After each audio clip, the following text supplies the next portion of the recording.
Alright, what good, y'all? It's your boy Chris, man. Back at again with another banger video. You already know what it is, what your boy reacting to, man. We have the rise and fall of Young Money, man. It's the little documentary, little joint.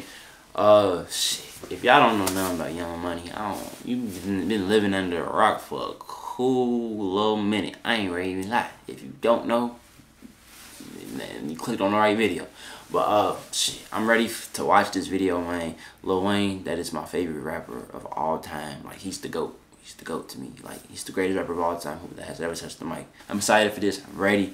So y'all let me know down in the comment section, man. Y'all thoughts about this too down in the comment section. But let's get right into this. Enough of me talking. Don't forget to leave a like, comment. If you're new to the channel, hit the subscribe button. Also, me and my mom reacted to the Sexy Red new album. We'll check that out on our channel.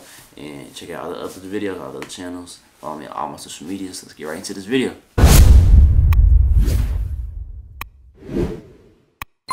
Young Money Entertainment, my own thing, the new thing, man. Holla at your boy, we taking over. I got this rapper from Canada, his name is Drake. He's real big, he's actor and all that, he's in the Brassy High. They're all better than me. That's why I came on first. Y'all gonna love me, but once they come out, y'all gonna forget about me. I got my man Lil Chucky. I have the beautiful Miss Chanel. We all know Nicki Minaj. And last but not least, Drake. 6 years later. Lil Wayne has established a label called Young Money. Now, Young Money Entertainment is a part of Cash Money, and he sued Cash Money and Birdman for $51 million, claiming he didn't get paid. He's looking at them and saying, you guys are not paying us for the albums of Drake, Nicki, and Tyga. That situation was a lot of mess that needed to be cleaned up over the years. And you know, you just think of where those guys started. I mean, it's only right that there's going to be a lot of gray area over 20 years of hustlers coming out of New Orleans to go on and pretty much keep Universal alive. Got a point. If you know anything about hip-hop, then you know that Young Money is probably the biggest record label of all time. Lil Wayne was at the height of his career when he started the label. He was the last rapper to sell 1 million copies in the first week with his album, The Carter 3. And instead of prioritizing his own megastardom, he stepped back from the spotlight and introduced the world to the biggest rappers today, like Drake, Nicki Minaj, and Tyga. But in 2024, you probably wouldn't recognize any of the new Young Money artists. And even though Young Money birthed some of the biggest artists in hip-hop, the downfall of the label was actually a lot darker than you might think. But before we get into the downfall of the label, we've got to understand the foundation it was built on. Let's do this. In 2005, nearly all of the original Cash Money members had left the label due to money issues. The last man standing was Lil Wayne, who was discovered by Birdman and signed to Cash Money in the early 90s at the young age of 12 years old. By 2005, Wayne was on his way to becoming the biggest rapper in the world, and this is when he created Young Money. The profits of Young Money were split 49% going to Lil Wayne and 51% going to Birdman and Cash Money. Young Money was a company under Cash Money Records, with Cash Money owning 51% of the profits that Young Money generated. The first artists signed to Young Money were Currency, Boo, Mac Main, and Gutta Gutta. Currency. From the original Young Money roster, the only rapper who's still somewhat active is Currency. However, his time at the label was not long. He left shortly after signing, and he only dropped a couple songs on Young Money. When he was asked why he left Lil Wayne's label, Currency said, "If I got to Young Money later on, it might have went a different way. But when I was there, I was like, alright, Wayne's trying to make sure he's remembered as the best rapper alive. That does not entail making sure that my music gets where it needs to get to right now, even though he loves me to death." This is the case with a lot of artists in the industry, right? They sign young and take the first deal that's thrown at them, even if it's not the best. However, before Young Money even started, this seemed to be the case with almost every single artist that was signed to Cash Money. Wayne was the only original Cash Money artist left. The founders of Cash Money, Birdman and his brother Slim, signed a distribution deal with Universal Records where they keep 85% of the royalties from all of their music sales. This was unheard. 85%. Ooh. My Universal 15%. Wow.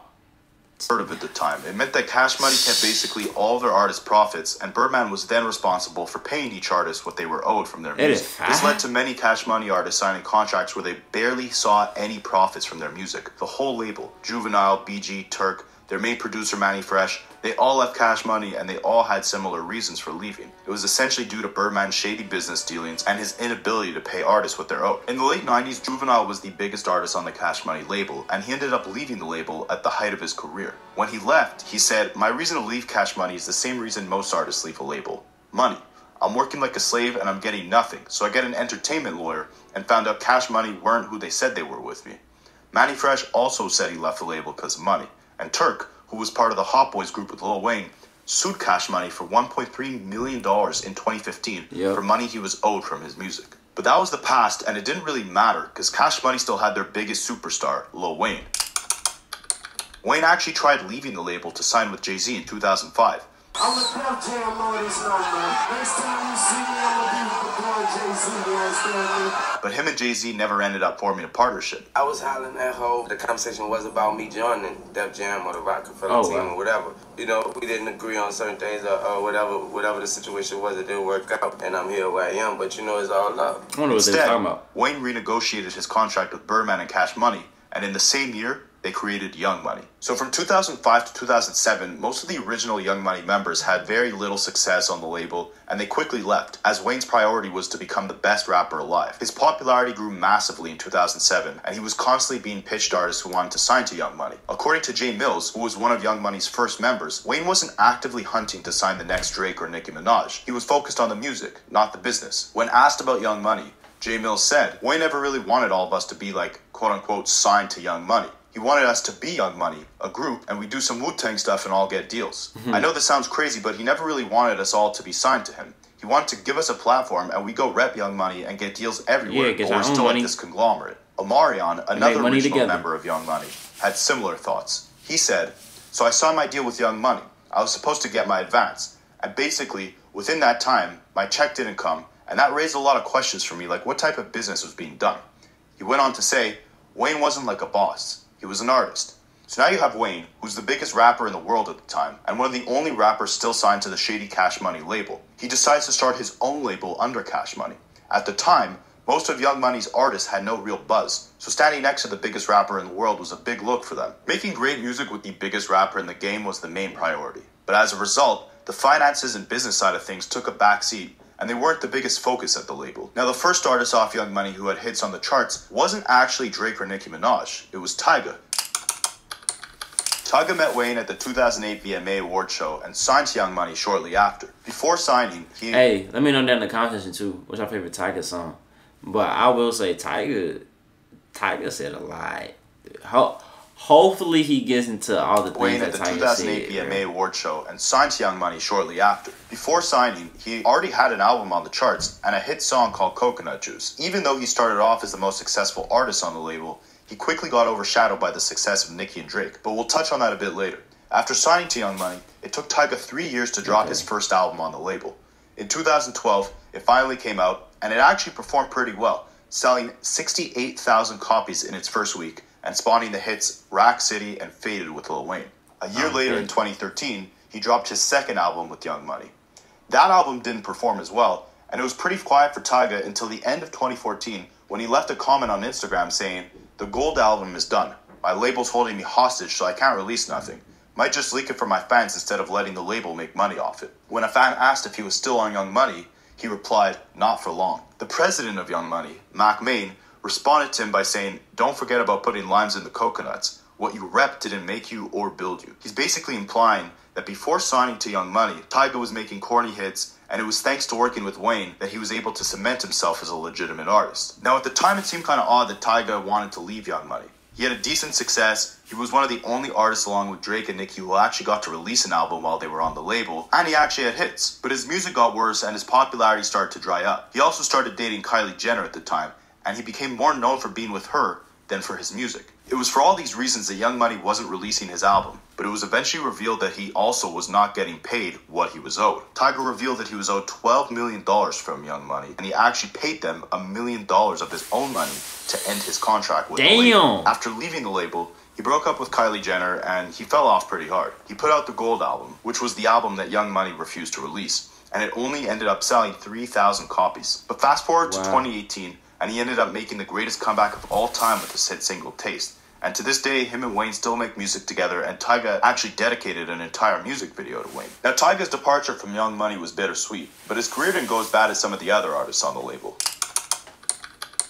Around the time that Tyga signed to the label in 2008, Wayne was also introduced to Drake, Nicki Minaj, and most of the other members of the label. Aside from the shady business deals, it was Drake and Nicki Minaj's popularity that also played a massive role in the downfall of Young Money. I'll explain that later on in this video, but at the time of being signed, all the Young Money members, besides Tyga, were on the same playing field. They had no hits, very little buzz, no big albums out, and they were just lucky to be standing next to the best rapper alive. So Wayne signs about 10 artists to Young Money in 2008. In 2009, the group dropped the hit songs Bedrock and Every Girl, along with their group album titled We Are Young Money. Bedrock was the song that really put Nicki Minaj on the map, starting her monstrous feature run, no pun intended, where she ended up getting on the hit songs My Chick Bad by Ludacris, Bottoms Up by Trey Songz, Monster by Kanye, and many more. Drake also went on a crazy feature run after signing to Young Money, which led him to drop his classic mixtape So Far Gone. While this was the beginning of prosperous careers for artists like Drake and Nicki, it was the beginning of the end for nearly every artist on the label. I mean, if you were following Young Money back in the day, you probably remember Gutta Gutta, T Streets, Corey Guns, J Mills, Chanel, and the two little kids, Twist and Lil Chucky, who must have been signed when Wayne was sipping some really strong cough medicine. Now, unfortunately, none of these artists had much success.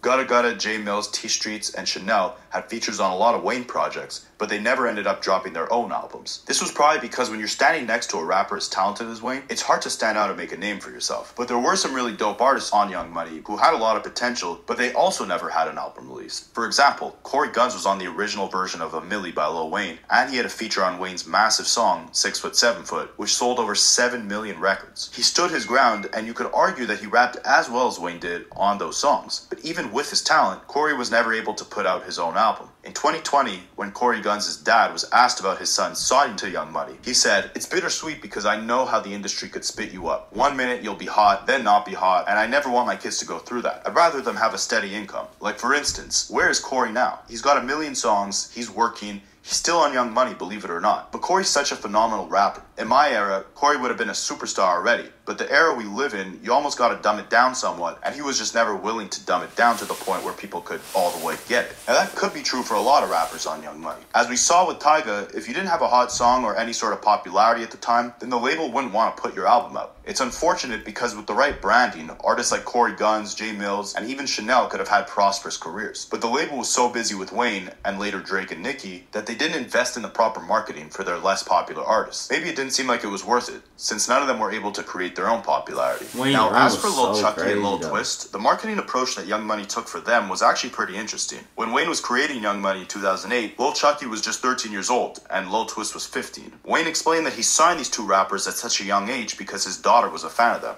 He said, "Anytime my daughter's a fan of you, it means you got started." They were both groomed to be the next Lil Wayne. Everything from the way they dressed, the dreads, the cadences in their raps. Wayne said himself that he was going to paint Lil Chucky as the new Lil Wayne. On paper, that sounds like a great idea, right? Let two young kids be mentored by the greatest rapper alive and try to turn them into the next version of that. But unlike Corey Guns, they couldn't rap nearly as well as Lil Wayne. And unlike Drake, they couldn't make hits the same way Wayne's daughter maybe thought they could. Lil Chucky stayed on the label for about 5 years and eventually left without putting out a single album or song. In a 2014 interview with Sway in the Morning, when he was asked about his situation with Young Money, Lil Chucky rapped, "You've been hot and they know it, and still releases they hold it, always had music, labels just wasn't supporting. Guess signing that deal wasn't really all that after all the boasting." Basically stating that he always had the music, it was always there, but the label just never supported him, they always held back his music, never dropped his albums, and after all the instant gratification and excitement that comes from signing to a guy as prolific as Wayne, actually being on his label probably wasn't what you thought it was when your albums and music just keeps getting delayed. Lil Twist, on the other hand, is actually still signed to Young Money, and he put out a couple singles with Lil Wayne and Busta Rhymes in the early 2010s, unlike Lil Chucky. At the time, he was good friends with Justin Bieber. Now, while Tyga became less known for his music on Young Money, and more known for his relationship with Kylie Jenner,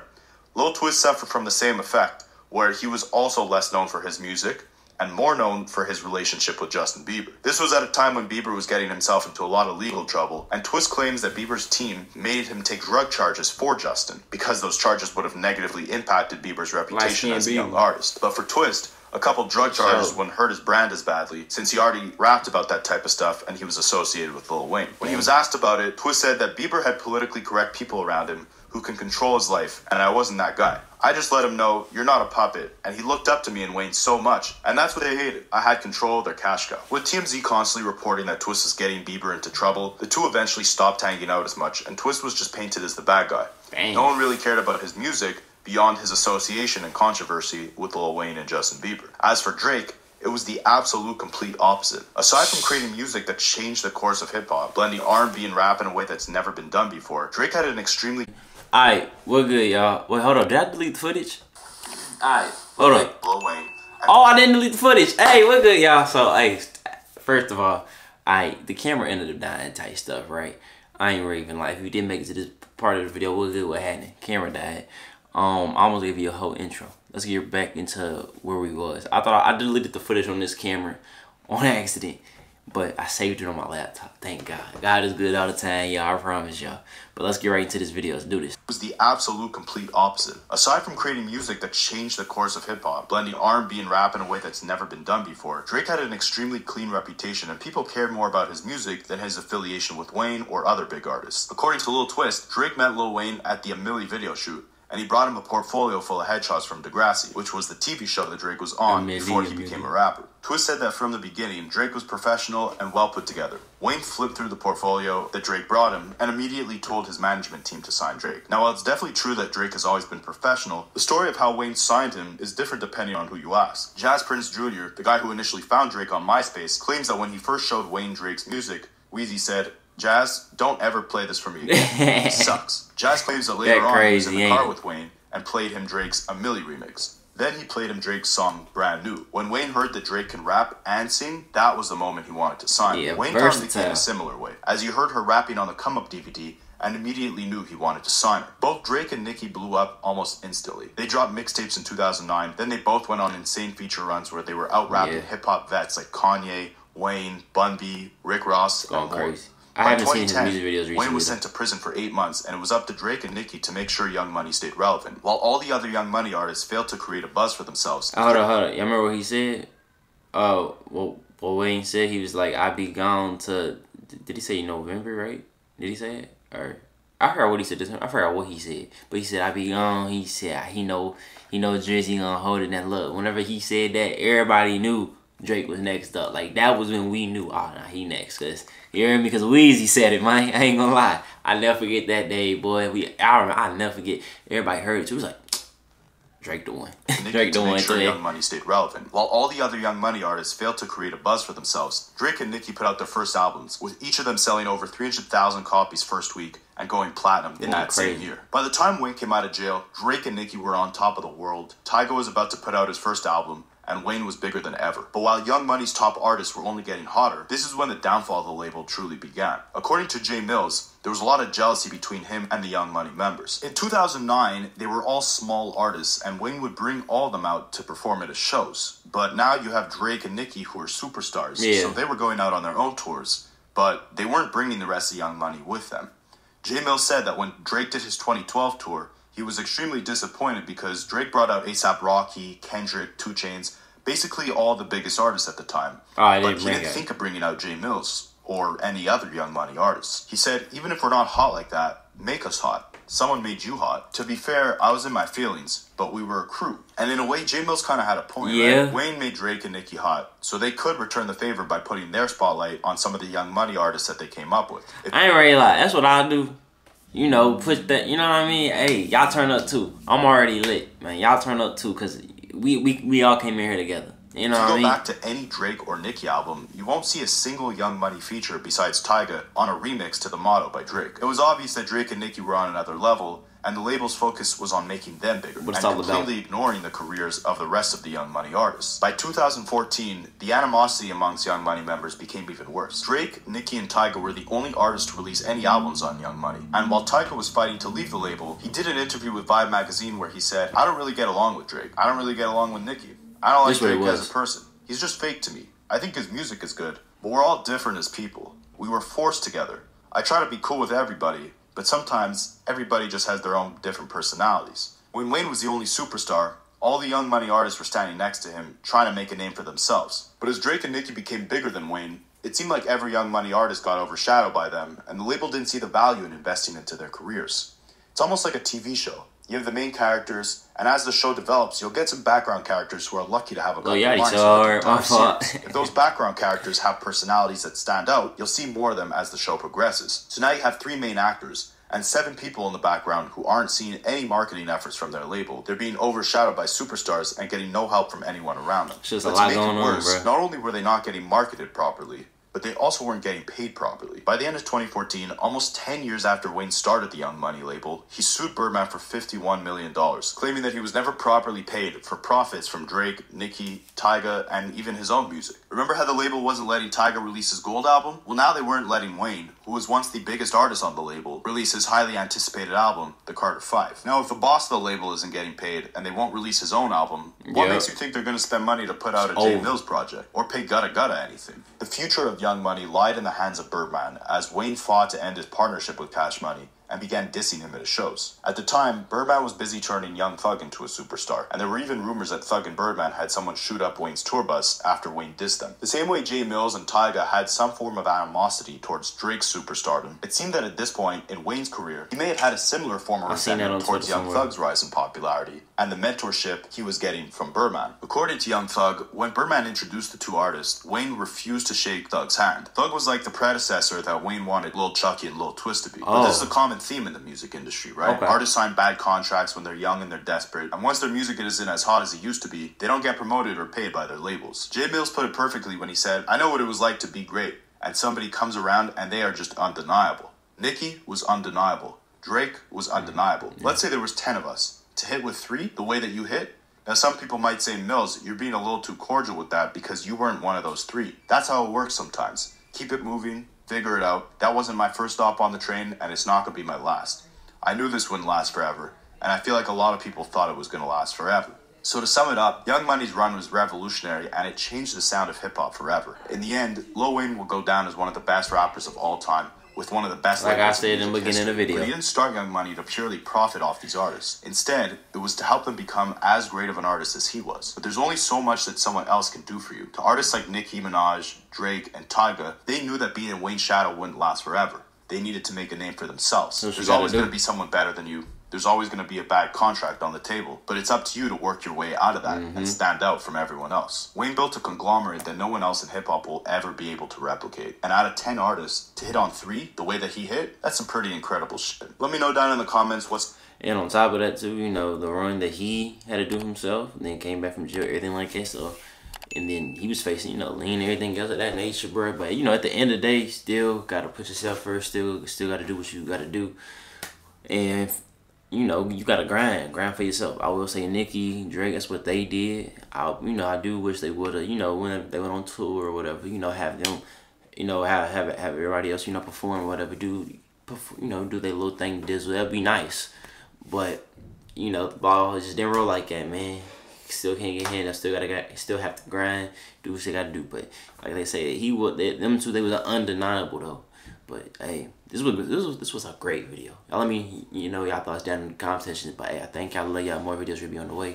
And yeah, your boys out. Don't forget to leave a like, comment if you're new to the channel, hit the subscribe button. Duh. Tap in, twin. Follow me on all my social medias too.